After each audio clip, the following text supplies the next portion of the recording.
ব্যক্তির সাথে চলাফেরা করা সংক্রান্ত একটা অনুচ্ছেদ রয়েছে আল ফাসলুল আউয়াল প্রথম পরিচ্ছেদের 451 নম্বর হাদিস। হাদিসটি আবু হুরায়রা রাদিয়াল্লাহু তাআলা আনহু থেকে বর্ণিত। তিনি বলেন, আবু হুরায়রা রাদিয়াল্লাহু তাআলা আনহু বলছেন, লাকিয়ানি রাসূলুল্লাহ সাল্লাল্লাহু আলাইহি ওয়াসাল্লাম ওয়া আনা জুনুবুন। একদিন আমি নাপাক অবস্থায় ছিলাম, জুনুবি অবস্থায় ছিলাম। তো হঠাৎ করে রাস্তা দিয়ে চলছিলাম, তো রাসূল সাল্লাল্লাহু আলাইহি ওয়াসাল্লাম আমার সাথে সাক্ষাৎ করলেন। রাসূলের সাথে আমার দেখা হয়ে গেল। যখন রাসূলের সাথে আমার দেখা হয়ে গেল, ফা আখাযা বিয়াদি, তিনি আমার হাত ধরলেন। ফা মাশাইতু মাআহু, আমি তার সাথে চললাম। হাত্তা ক্বাদা, যতক্ষণ না তিনি বসলেন ততক্ষণ পর্যন্ত আমি তার সাথে চললাম। আমি ইতস্তত বোধ করছিলাম। যখন তিনি বসে পড়লেন, ফা আনসালালতু, আমি আস্তে করে তার কাছ থেকে কেটে পড়লাম। ওয়া আতাইতু রাহলা, এবং আমি একটা পুকুর বা একটা পানির জলস্রোতের কাছে চলে আসলাম। ফাত্তাসালতু, এবং সেখানে গোসল করলাম, কারণ আমি জুনুবি অবস্থায় ছিলাম, তাই সেখানে গোসল করলাম, পাক হয়ে গেলাম। সুম্মা যেহেতু, এরপরে আমি চলে আসলাম। ওয়া হুয়া কায়েদুন, এসে দেখলাম বিশ্বনবী সাল্লাল্লাহু আলাইহি ওয়াসাল্লাম সেখানে বসে আছেন যেখানে তাকে রেখে গেছি। তার স্বাদ লাভ করবে। এই তিনটা গুণের কারণে ইমানের প্রকৃত স্বাদ লাভ করবে, প্রকৃত স্বাদ লাভ করবে। এই তিনটা জিনিসটা কি একটু জানার চেষ্টা করেন। আল্লাহর নবী সাল্লাল্লাহু আলাইহি ওয়াসাল্লাম বললেন, এক নম্বর জিনিসটা কি? এক নম্বর জিনিস হচ্ছে কানা আল্লাহু ওয়া রাসূলুহু আহাব্বা ইলাইহি মিম্মা সিওয়াহু, যে ব্যক্তির কাছে সব থেকে প্রিয় হবে, ভালোবাসার পাত্র হবে আল্লাহ এবং তার রাসূল। আল্লাহ এবং তার রাসূল, আল্লাহ এবং তার রাসূলকে ছাড়া সে কাউকে বেশি ভালোবাসে না। সব থেকে বেশি ভালোবাসে আল্লাহকে, এরপরে ভালোবাসে কাকে? রাসূল সাল্লাল্লাহু আলাইহি ওয়াসাল্লামকে। এরপর আল্লাহ নবী সাল্লাল্লাহু আলাইহি ওয়াসাল্লাম বলেন, দুই নম্বর বিষয়টা কি? মান আহাব্বা আবাদান, যে ব্যক্তি অন্য কোনো বান্দাকে ভালোবাসবে, লা ইউহিব্বুহু ইল্লা লিল্লাহ, শুধুমাত্র ভালোবাসবে কার জন্য? আল্লাহর জন্য। আল্লাহর জন্য ছাড়া অন্য কাউকে সে ভালোবাসবে না, শুধুমাত্র আল্লাহর জন্যই ভালোবাসা। যদি এই আল্লাহর জন্য ভালোবাসতে পারে, এরপরে আল্লাহ নবী সাল্লাল্লাহু আলাইহি সাল্লাম বলেছেন, ওয়া মান ইয়াকরাহু আন ইয়াউদা ফিল কুফরি, এবং যে ব্যক্তি কুফরে ফিরে যাওয়াকে অপছন্দ করে, যেভাবে অপছন্দ করে, কামা ইয়াকরাহু আন ইউলকা ফিন নার, আগুনে নিক্ষেপ করা, যেভাবে আগুনে নিক্ষিপ্ত হওয়াকে যেভাবে সে অপছন্দ করে, ঠিক সেইভাবে আল্লাহ সুবহানাহু ওয়া তাআলা তাকে কুফর থেকে বাঁচানোর পরে, ইমানে ফিরিয়ে দেওয়ার পরে, ইমান থেকে কুফরে যাওয়া ঠিক সেভাবেই অপছন্দ করে। এই তিনটি জিনিস যার ভেতরে থাকবে, সে ইমানের প্রকৃত স্বাদ লাভ করবে। কথা কি বুঝতে পারছেন সম্মানিত উপস্থিতি? তাহলে ভালোবাসাটা কার জন্য হবে বলেন তো? তাহলে একজন হিন্দুকে যদি আপনি ভালোবাসেন, কার জন্য বাসবেন? আল্লাহর জন্য। একজন হিন্দুকে আল্লাহর জন্য ভালোবাসা যাবে? একজন বৌদ্ধকে আল্লাহর জন্য ভালোবাসা যাবে? একজন খ্রিস্টানকে আল্লাহর জন্য ভালোবাসা যাবে? তাহলে আল্লাহর জন্য তাদের প্রতি কোনো ভালোবাসা আছে? আদৌ আছে? নেই। কেন নাই? কেন নাই? কারণ হিন্দুরা হচ্ছে কাফির, হিন্দুরা হচ্ছে মুশরিক। তাদেরকে কাফির মনে করতে হবে, মুশরিক মনে করতে হবে। যে ব্যক্তি মুশরিকদেরকে কাফির, কাফিরদেরকে মুশরিক মনে করে না, তার ঈমান থাকবে না।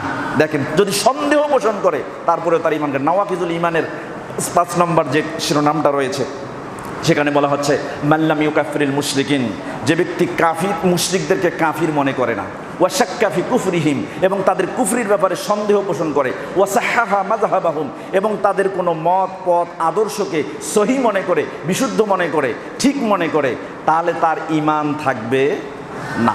অতএব মুশরিক যারা কাফির, তারা কাফির যারা মুশরিক, তাদের ব্যাপারে আমাদের কোনো বন্ধুত্ব নেই। কেন বন্ধুত্ব নেই? তারা যে পথে আছে, যে মতাদর্শ নিয়ে আছে, এটা ঠিক না ভুল? ঠিক না ভুল? ভুল। কেন ভুল? আল্লাহ সুবহানাহু ওয়া তাআলার দায়িত্বহীন ঘোষণা, সূরা আলে ইমরান অধ্যায় 3 আয়াত 19, আল্লাহ সুবহানাহু ওয়া তাআলা বলেন, ইন্নাদ দীনা ইনদাল্লাহিল ইসলাম। আল্লাহ সুবহানাহু ওয়া তাআলার কাছে একমাত্র গ্রহণযোগ্য জীবন ব্যবস্থার নাম কি? সুতরাং আল্লাহ সুবহানাহু ওয়া তাআলা বলছেন সূরা আলে ইমরান অধ্যায় 3 আয়াত 85, আল্লাহ সুবহানাহু ওয়া তাআলা এখানে বলছেন, ওয়া মান ইয়াবতাগি গায়রাল ইসলামি দীনান ফালান ইউকবালা মিনহু। সুতরাং ইসলাম ব্যতীত অন্য কোনো জীবন ব্যবস্থার কোনো কিছু যদি কোনো ব্যক্তি তালাশ করে, তার কাছ থেকেই আল্লাহ কোনো কিছু কবুল করবেন না। তাহলে এর থেকে বোঝা যাচ্ছে হিন্দু ধর্ম, খ্রিস্টান ধর্ম, বৌদ্ধ ধর্ম, তারা পৃথিবীতে 3,500-এর বেশি ধর্ম রয়েছে। এনসাইক্লোপিডিয়া ব্রিটানিকা 2009-এর পরিসংখ্যান মতে প্রায় 3,500-এর মধ্যে 2,890টি ধর্ম রেজিস্ট্রেশন করা আছে। এই সমস্ত ধর্মের লোকেরা মুসলিমবাদে, ইসলামবাদে সবগুলো কাফির এবং মুশরিক। কথা কি বুঝতে পারছেন? এদের প্রতি আল্লাহর কোনো সন্তুষ্টি নেই। আর এরা কি, এদের অবস্থা আল্লাহ সুবহানাহু ওয়া তাআলা বলছেন সূরা তাওবা অধ্যায় 9 আয়াত 28, আল্লাহ সুবহানাহু ওয়া তাআলা ইন্নামাল মুশরিকুনা নাজাসুন, মুশরিকরা হচ্ছে নাপাক। মুশরিকরা কি? আপনি কি? মুশরিকরা নাপাক, আপনি কি? বলেন আপনি কি? সারা পৃথিবীতে মনে করেন যে সমস্ত মানুষের বীর্যকে এক জায়গায় একত্রিত করা হয়েছে, সেই বীর্যের মধ্যে আপনি ডুব দিয়েছেন, আপনি পাক না নাপাক? জি, আপনি সত্তাগতভাবে পাক। সত্তাগতভাবে কি? গোটা ড্রেন দিয়ে যদি পায়খানা স্রোত দেওয়া হয়, আর আপনি যদি সাঁতরিয়ে যান, হারাগাছ থেকে রংপুর চলে গেছেন, পায়খানার মধ্য দিয়ে চলে গেছেন, তারপরেও আপনি সত্তাগতভাবে পাক। একটা হাদিস শোনেন, তার কাছে আসলাম যখন, তখন রাসূল সাল্লাল্লাহু আলাইহি ওয়াসাল্লাম আমাকে দেখার পরে বলছেন, আইনা কুনতা ইয়া আবা হুরাইরা, হে আবু হুরাইরা তুমি এতক্ষণ কোথায় ছিলে? ফাকুলতু লাহু, তখন আমি তাকে সব কথা খুলে বললাম যে আল্লাহর নবী, আমি নাপাকি অবস্থায় ছিলাম, আপনি আমার হাত ধরে টানতেছিলেন, আপনার সাথে আমি চলতেছিলাম, যখন আপনি বসে পড়লেন তখন আমি পুকুরের কাছে গিয়ে গোসল করে পবিত্র হয়ে চলে আসলাম। আল্লাহর নবী তার ঘটনা শোনার পরে আশ্চর্য হলেন, হওয়ার পরে বলেন সুবহানাল্লাহ। কি বললেন? তাহলে বোঝা গেলে আশ্চর্য হলে কি বলতে হয়? সুবহানাল্লাহ। আল্লাহ নবী বলেন সুবহানাল্লাহ, ইন্নাল মুমিনা লা ইয়ানজাসু, মুমিন কখনো নাপাক হয় না।